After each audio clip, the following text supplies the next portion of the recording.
कळतंय का आपण आहेत का कुठे गेलो मलाच कळा नाही. खासदार असून देशाच्या सर्वोच्च सभागृहात जिल्ह्याच्या सर्वोच्च पदावर असून सुद्धा मला कळा नाही की राजकारणात काय होणार आहे.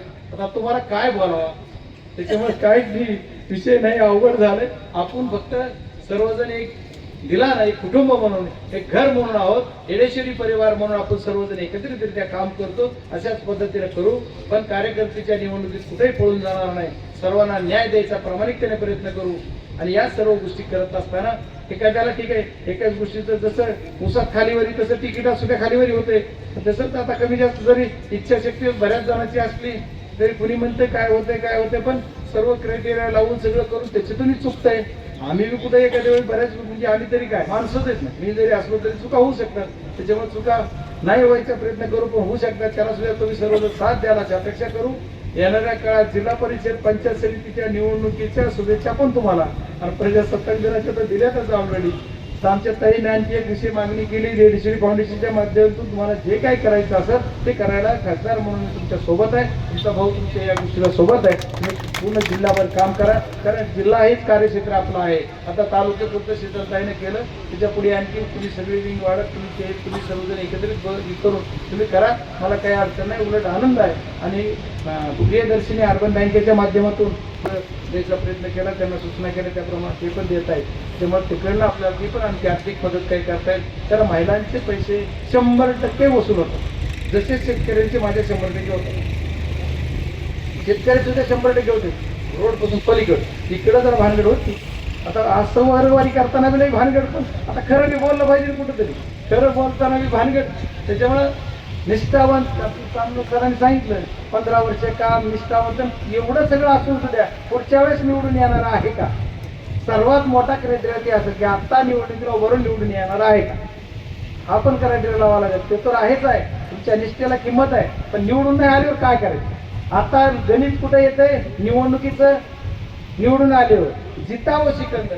त्याच्यामुळे निवडणुकीत कोण जिंकल याचं गणित लावून सर्व हे करावं लागते. आपण विधानसभेची निवडणूक त्यामुळे तुमच्याच ते कारभारात तुमच्याच कृपेनं 1200 हरलो.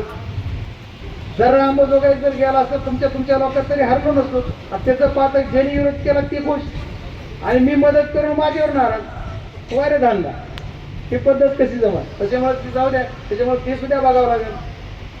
काही होईल तो परमनंटली कार्यकर्त्यांना मानला पाहिजे की माझ्यासाठी केलं तर केलं. सगळं तन मन धनानं ज्या त्याच्या पाठीमागं उभारलं तर त्यानं सुद्धा तेवढ्याच तनमन धनानं म्हणलं पाहिजे की हे काम आमचं झालंय, नाही तर त्याला काही किंमत राहत नाही. जिल्ह्यातल्या लोकांच्या खूप अपेक्षा आहेत, रेल्वे असेल, नॅशनल हायवेच्या बाबतीत असेल. आज हा रस्त्याच्या बाबतीत एवढा चर्चा झाली, मला त्याच्यावर काही बोलायचं नव्हतं, पण एकच सांगत हा जो रस्ता आहे या रस्त्याला मी ऑलरेडी 4 लेन लोखंडी सावर्गापर्यंत मंजूर केलाय. लातूरच्या बॉर्डरला थांबला होता, ते लातूर ते लोखंडी सावर्गा 4 लेनचं टेंडर झालंय, काम चालू होईल लगेच. आणि लोखंडी सावर्गा म्हणजे अंबाजोगाईपासून मांजरसुम्यापर्यंत 4 लेनचा प्रस्ताव झालेला आहे, त्याचा सुद्धा DPR बनतोय. ती सुद्धा येणाऱ्या ह्या मार्चच्या अधिवेशनामध्ये मंजूरच करून घेणार. म्हणजे राहायला विषय भेट दिले ना, लई बाकी बोलायचीच गरज नाही. त्याला काय नाव आलं, काय केलं, काय झालं, हीच मी दादांना सुद्धा त्यांनी समजावून सांगितलं.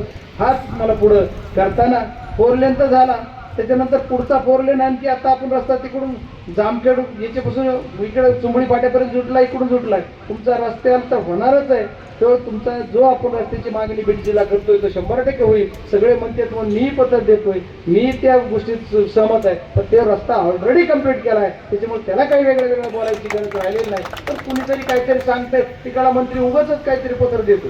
जसा सर्वे झाला कधी होणार आहे त्यावेळेस होईल राहील काय व्हायचं उगाच पत्र दिलं पिटविलं बोल दिलं, असं बी काहीतरी काय ह्या सत्ताधारी लोकांना दुसरं काही कळत नव्हतं. त्याच्यामुळे तीच तसं काहीतरी करते आता. म्हणजे शिवसेनेच्याच लोकांना सत्ताधारीपेक्षाही बाकीच्या दुसऱ्या सत्ताधारीवरचं काय विषय नाही, त्यांना दुसरं काय त्यांनाच कळणार आता ती कुठे येते. त्याच्यामुळे ती भानगड त्यांचं धारवले, त्याच्यामुळे ते दुसरं काहीतरी करतात.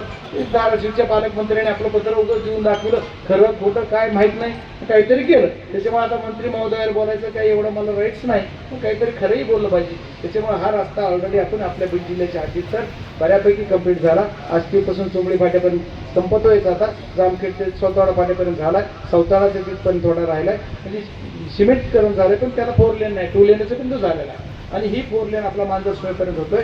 विमानतळाच्या बाबतीत काय काय बोलावं सांगितलं ज्यांनी सगळे, त्याच्यामुळे ह्या गोष्टीत काही बोलायचं नाही. माझं उद्दिष्ट काय आहे आणि उद्देश काय, काम करण्याचा उद्देश एकच आहे की आमच्या सर्व शेतकऱ्यांचं दरडोई उत्पन्न वाढलं पाहिजे आणि ती वाढण्यासाठी काम झालं पाहिजे. तर त्याला दळणवळणाचं साधन झालं पाहिजे.